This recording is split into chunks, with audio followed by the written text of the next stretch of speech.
अस्सलाम वालेकुम गाइस। बस सहरी का टाइम हो चुका है और आजकल मैंने सहरी में बादाम और काजू और अखरोट थोड़ा सा रखना शुरू किए हैं बच्चों के लिए, क्योंकि उम्र का भी रोज़ा होता है। मेरा भी इतना कुछ खाने का मूड नहीं होता है। मैंने अभी तक इतने रोज़ों में एक पराठा भी मुश्किल से खाया होगा। बस मेरा ये होता है कि ये जो सवैयों की फेनी होती है फिर इसे और चाय लेती हूँ और एक दो बादाम या काजू ले लिए तो ले लिए। यहाँ उम्र का मूड नहीं है सहरी करने का। और फिर फजर की नमाज़ का टाइम हो गया था, तो बस यही टाइम मिलता है थोड़ा सा मुझे कुरान पढ़ने का, पंसूरा पढ़ने का। बच्चे स्कूल जाते हैं तो इस वजह से बस फिर मैं सुबह में कुछ सिपारा पढ़ती हूँ, कुछ पंसूरा पढ़ती हूँ और कुछ मैं पढ़ती हूँ ज़ोहर की नमाज़ के बाद अगर टाइम मिलता है, या ईशा की नमाज़। बस कुरान पाक खोल के रखती हूँ, जैसे भी टाइम होता है फ़ौरन पढ़ना शुरू हो जाती थी। अस्सलाम वालेकुम माय यूट्यूब फैमिली, कैसे हैं आप सब? उम्मीद करती हूँ बहुत अच्छे से होंगे। आप सबकी दुआ से अल्हम्दुलिल्लाह हम बिल्कुल ठीक और खैरियत से हैं। तो आज का व्लॉग स्टार्ट करते हैं। Welcome to my channel. अगर मैं अमना खान व्लॉग पसंद आता है तो लाइक शेयर कमेंट्स करना ना भूलिएगा। रमज़ान शुरू हो चुका है, बहुत दिनों के बाद आज आके बात की, क्योंकि तबीयत कुछ ठीक नहीं थी, अभी भी गले में बहुत दर्द है मुझे। और आप सबको रमज़ान बहुत सारा मुबारक हो, अल्लाह का शुक्र है। नमाज़ हो गई है, जुम्मे का रोज़ा है, माशाल्लाह माशाल्लाह 4 रोज़े हो गए हैं। तो इंशाल्लाह अल्लाह ताला आगे भी बहुत आसानियाँ करेगा। ठंडे ठंडे रमज़ान है। राहिल वाले हैदराबाद गए, उमर को कुछ पेपर्स थे तो मैं नहीं गई। उमर की कुछ प्रेजेंटेशन चल रही थी, इस वजह से मैं नहीं गई हूँ। आज लाइट मैंने नहीं लगाई है तो थोड़ा अंधेरा अंधेरा सा आ रहा है। रोज़ा था, नमाज वाज होने के बाद मैंने कहा चले आज वीडियो थोड़ी सी रिकॉर्ड करती हूँ। अभी जाएंगे अम्मी की तरफ। आज भाई कह रहे हैं आप आओ भी बना लो, अब हम ही बहुत दिन हो गए आपके हाथ का खाया हुआ। तो चलिए चलते हैं वहाँ पर और देखते हैं क्या बनाते हैं। भाइयों की फरमाइशी टिक्का बिरयानी की, तो बनाएंगे टिक्का बिरयानी। पहले मैं थोड़े बहुत वो ड्राई फ्रूट्स और कुछ डेट्स खजूरें वगैरह वो रखी हुई चॉकलेट्स, तो मैंने कहा बॉक्सेस में डाल लेती हूँ और फिर चलते हैं। थोड़ा सा सिपारा पढ़ना है, वो भी पढ़ते हैं और फिर आज अम्मी की तरफ चलेंगे। अम्मी की तरफ रोज़ा खोलेंगी। कल भी मुझे अम्मी की तरफ ही जाना था, लेकिन राहिल को निदा को निकलते निकलते बहुत टाइम हो गया था, तो फिर मैंने जल्दी से इफ्तारी बना ली थी। राहिल थोड़ा लेट आए थे ऑफ़िस से, क्योंकि कल कुछ काम होगा ऑफ़िस में, वरना तो जल्दी छुट्टी हो जाती है 3 बजे तक। तो चलें इंशाल्लाह फिर आपसे मिलती हूँ। और बस आप दुआ में याद रखिएगा, हम सब के लिए दुआ करिएगा। और हम मैं भी आप सबके लिए, मैं सब मुसलमान के लिए दुआ करती हूँ। अल्लाह ताला हर मुसलमान के घर में सुकून और खुशहाली लेकर आए, हर मुसलमान के घर में दस्तरखान वसी हो। अल्लाह ताला हमारे रोज़ों को कबूल करें। तो चलें फिर आपसे मिलते हैं हम इंशाल्लाह फिर। और यहाँ पे मैं कुछ चीज़ें अपनी सेट कर रही थी, कॉफ़ी, जैम्स, हनी, कुछ चीज़ें ऐसी रखी हुई थी जो कि सेट करनी थी। तो मैंने कहा चलें अभी नमाज के बाद फ्री हूँ तो कर लेती हूँ, वरना टाइम नहीं मिलता है। आज कुछ ख़ास ज़्यादा बनाना नहीं था, अम्मी के घर जाना था, वहाँ पे टिक्का बिरयानी बनानी थी। तो मैंने कहा चलें जो मेरे रुके हुए काम है उन्हें कंप्लीट करती हूँ, ख़त्म करती हूँ उन्हें सारे। तो यहाँ मैंने कॉफ़ी एक जगह सेट कर दी है, जितनी भी कॉफ़ी हैं, ग्रीन टी के 1-2 पैकेट्स थे तो वो भी मैंने इसमें लगा दिए। और जैसा कि मैंने आपको बताया है कि मैं कौन सी कॉफ़ी पीती हूँ, तो बस ये कुछ साशे और कुछ चीज़ें मेरे पास थी।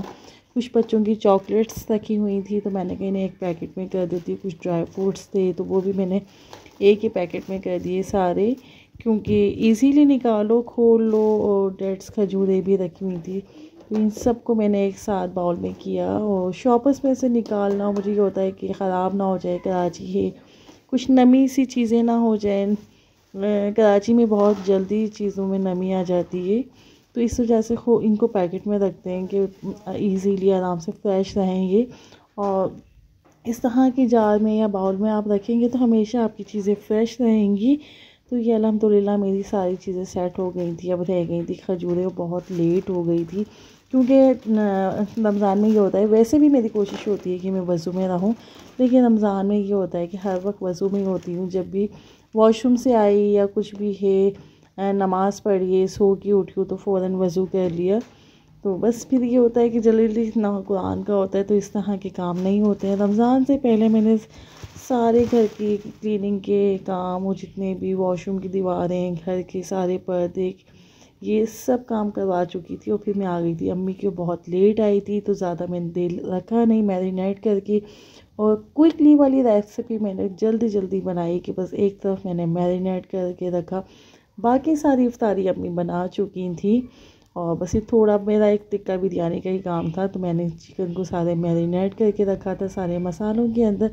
यहाँ प्याज फ्राई कर रही हूँ। प्याज तो मैं बिरयानी में नहीं डालती हूँ, लेकिन ये गार्निश के लिए ऊपर से जब दम लगाते हैं उसमें डालते हैं। तो मुझे समझ नहीं आ रहा था कि बिरयानी ज़्यादा है, मसाला कम होगा, तो आज भी मैंने सोचा कि चलें थोड़े से प्याज के अंदर डाल देती हूँ।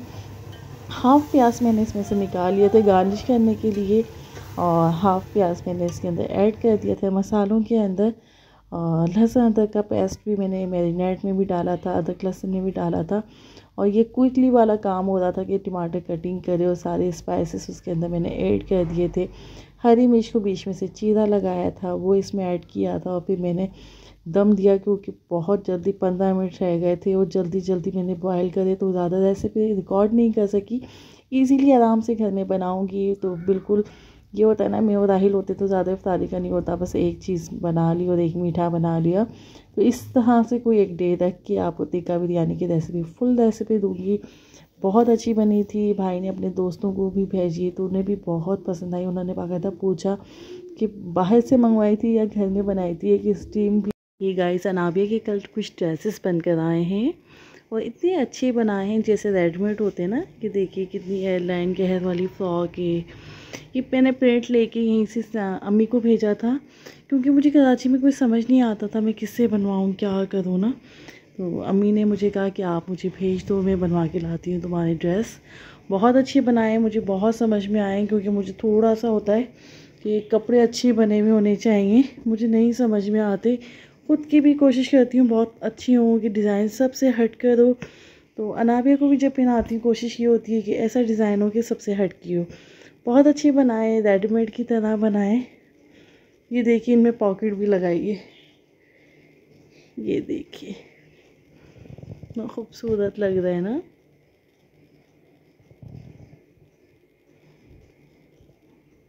खूबसूरत है वो, नहीं बलोची स्टाइल होता है कली लगा के ना। ये बहुत अच्छा बनाया है।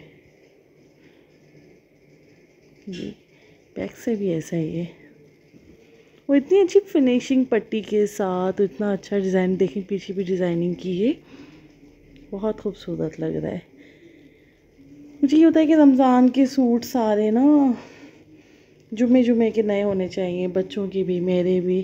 तो ये प्रेस हुए हुए मैं कोशिश कर रही हूँ कि ऐसे ही इनको हैंग कर दूँ, दोबारा से मुझे प्रेस करना ना हो।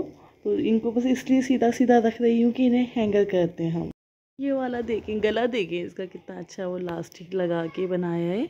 और ये देखें, बट अनाबे का ऐसा होता है ना कि मेरी बहन की बेटियां हैं वो नाजुक नाजुक सी हैं, तो उनके ड्रेस में से बच जाते हैं। और घर में छोटी अनाबे, ये अनाबे से छोटे बच्चे हैं नहीं, एक बहन के बच्चे हैं, तो वो हेल्दी इतने हैं, उनके नहीं बन सकते, उनके रेडीमेड आते हैं या बहुत सारा कपड़ा चाहिए होता है। तो अनाबे के मज़े लगे हुए। खालाओं के घर से पीस मिल जाते हैं, इसे मेरे हो जाते हैं इस तरीके से। अभी भी अनाबे के बहुत सारे अम्मी के पास हैं, वो बनने के लिए दिए हुए हैं।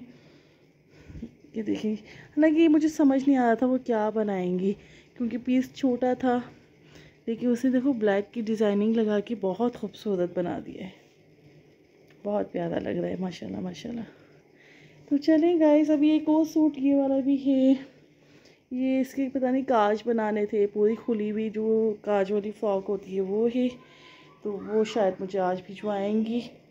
तो ये सारे अब हैंगर करते हैं और फिर देखते हैं क्या काम करते हैं। तो बस ये था आज का व्लॉग। उम्मीद करती हूँ आप सबको व्लॉग पसंद आया होगा, ड्रेसेस पसंद आए होंगे। अगर पसंद आए तो प्लीज़ लाइक शेयर कमेंट्स ज़रूर कीजिएगा और सब्सक्राइब करना ना भूलिएगा। अच्छी अच्छी रेसिपीज़ कोशिश करती हूँ जो भी बनाती हूँ आप लोगों को इसके साथ शेयर करूँ, लेकर आऊँ। और जो भी शूट कर सकती हूँ, रमज़ान में थोड़ा मुश्किल होता है रिकॉर्ड करना वीडियो, क्योंकि बहुत सारे काम होते हैं, रोज़ा होता है, इबादत बहुत सारी होती हैं। और मैं इबादत इस वजह से भी नहीं रिकॉर्ड करती, लोग कहेंगे कि इबादत दिखा रहे हैं, इबादत मैं अपने अल्लाह के लिए करती हूँ। तो बस ये था आज का व्लॉग। आप लोग दुआ में याद रखिएगा, मैं भी सबको दुआ में याद रखती हूँ। रमज़ान में सबके लिए दुआ कीजिएगा, अच्छा करिएगा, अच्छा सोचिएगा। इंशाल्लाह फिर मिलेंगे, जब तक के लिए अल्लाह हाफिज़।